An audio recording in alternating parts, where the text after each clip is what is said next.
Hello, അസ്സലാമു അലൈക്കും. ഇപ്പം നേരം ഉച്ച ഒരു 1:30 മണിയായി.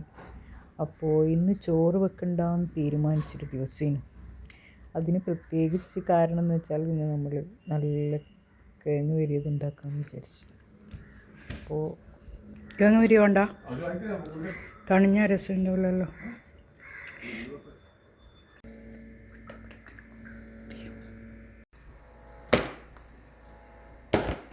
ഹലോ, ഇന്ന് നമ്മൾ ചോറ് സ്കിപ്പ് ചെയ്തിട്ട് നല്ല അടിപൊളി കിഴങ്ങ് വരിയ തിന്നാമെന്ന് വിചാരിച്ചു.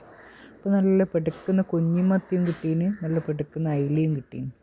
കുഞ്ഞിമത്തി ഇട്ടിട്ട് കിഴങ്ങ് വരികയും ചെയ്യാം, അയില നല്ലോണം മുളകിട്ട് കറി ഉണ്ടാക്കാമെന്ന് വിചാരിച്ചു. അപ്പോൾ എൻ്റെ ആങ്ങള എനിക്ക് പച്ചക്കായും കിഴങ്ങും കൊണ്ട് തന്നു ഇന്നലെ.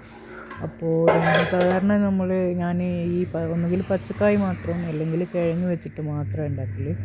അപ്പോൾ ഇത് രണ്ടും കൂടി മിക്സ് ചെയ്തിട്ട് ഉണ്ടാക്കിയാൽ ഭയങ്കര ടേസ്റ്റാണെന്ന് പറഞ്ഞു എൻ്റെ ആങ്ങളെയും ഹസ്ബൻഡും. പിന്നെ വിചാരിച്ചു ഇന്ന് അങ്ങനെ ഉണ്ടാക്കി നോക്കാമെന്ന്. അപ്പോൾ ഭയങ്കര ടേസ്റ്റ്. ഞാൻ ആദ്യം വിചാരിച്ച് അയ്യോ അതെങ്ങനെയാണ് രണ്ടും കൂടി മിക്സ് ചെയ്തിട്ട്, അതൊക്കെ അറിയില്ലേനു അങ്ങനെ ഉണ്ടാക്കാൻ. പക്ഷെ ഉണ്ടാക്കി നോക്കുമ്പോൾ ഭയങ്കര ടേസ്റ്റ്. അപ്പോൾ ഇന്നത്തെ ലഞ്ച് നമുക്ക് ഇന്ന് ചോറ് സ്കിപ്പ് ചെയ്ത്. സാധാരണ ചോറ് ഇങ്ങനെ ദിവസം ഉണ്ടാക്കാൻ ഭയങ്കര മടിയായിട്ടില്ല, വലിയ താല്പര്യമില്ല ദിവസം കഴിക്കാൻ. പിന്നെ വീട്ടിലാർക്കും വലിയ ഇഷ്ടമല്ല. അപ്പോൾ ആ സമയത്ത് എന്തെങ്കിലും ഉച്ചയ്ക്ക് ഇങ്ങനെ എന്തെങ്കിലും മത്സ്യമോ അല്ലെങ്കിൽ വേർസോ അങ്ങനെ എന്തെങ്കിലും, അല്ലെങ്കിൽ ചിലപ്പോൾ ജ്യൂസ് മാത്രം കഴിക്കും.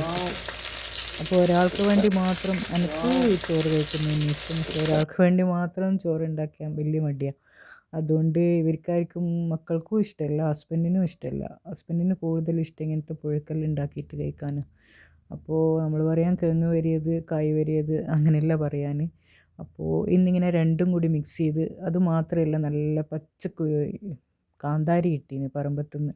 അപ്പോൾ പച്ചക്കാന്താരിയും പിന്നെ ജീരകവും ഉള്ളിയെല്ലാം ഇട്ടരച്ച് നല്ല ടേസ്റ്റ്. സാധാരണ എൻ്റെ ഹസ്ബൻഡ് ഉണ്ടാക്കുമ്പോൾ അത് വേറെ തന്നെ ഒരു ടേസ്റ്റാണ്. അപ്പോൾ ഇന്ന് ഞാൻ തന്നെ ഉണ്ടാക്കി. ഞാൻ പറഞ്ഞു നിങ്ങളെക്കാളും നല്ലോണം ഞാൻ ഉണ്ടാക്കുമെന്ന് പറഞ്ഞിട്ട് ഞാൻ തന്നെ ഉണ്ടാക്കി നോക്കുമ്പോൾ മാഷാ അല്ലാഹ് അടിപൊളി ടേസ്റ്റിന്. അപ്പോൾ ഇങ്ങനെ ടേബിൾ തന്നെ ചട്ടിയും കലയിലും വെച്ചിട്ട് ലഞ്ച് നല്ല കിഴങ്ങ് വരിയതാക്കി കളഞ്ഞു.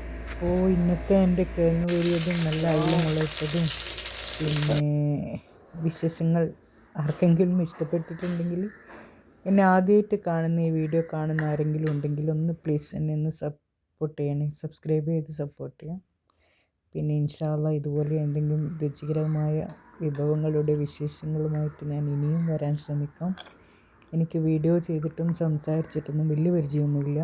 അതുകൊണ്ട് എന്തെങ്കിലും തെറ്റുണ്ടെങ്കിൽ